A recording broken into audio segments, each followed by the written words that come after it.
My name is Keith Broney and I'm the world's first emoji translator.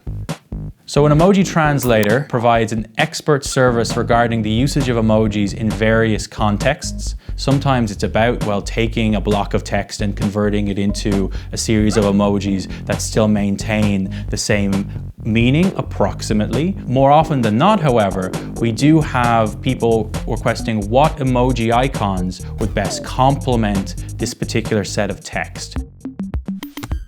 A lot of companies began using them very excitedly, very enthusiastically, and a very famous car manufacturer in the United States put an entire press release together in emoji. However, in more recent years, companies have begun to become much more cautious about the various pitfalls that can exist with emojis. There's been many court cases recently that have involved emoji as a key part of the intent behind a particular message. In Israel, emojis were cited as being a key indicator of a couple wanting to rent an apartment off a landlord. In France, a man was arrested because he sent a gun emoji to his ex-girlfriend that was construed as a threat. We are already seeing huge variations in some respects across countries, across languages, across cultures, which emojis resonate more with certain cultures over others. For example, the town of Leeds in the United Kingdom uses the blue heart emoji more than any other sector of that country.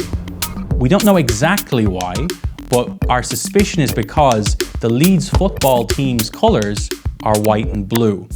There's a lot of icons that are very specific to Japanese culture, such as the little name badge, which many people say looks like the fire flower in the Super Mario video games, but it's actually a name badge for primary school children in Japan. The incoming emojis of the fortune cookie and the takeaway box. Many people in the West would associate these with Asian cultures such as China or Japan. These objects are actually not authentically Japanese or Chinese. These are objects that were created by expats from these cultures in America, and then those objects became disseminated across the world. And I also think because of the fact that the Unicode Consortium has its membership predominantly based out of the US, where the majority of organizations that sit on its board are US multinationals, I think we need to be cautious about having too big a swing from having so many Japanese specific cultural icons to having too many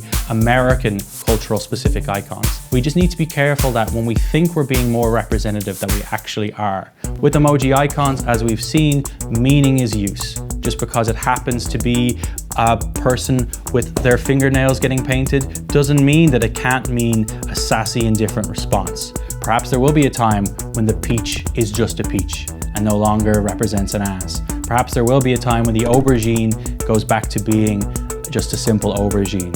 People imbue meaning into these icons, and that's the meaning they begin to embody.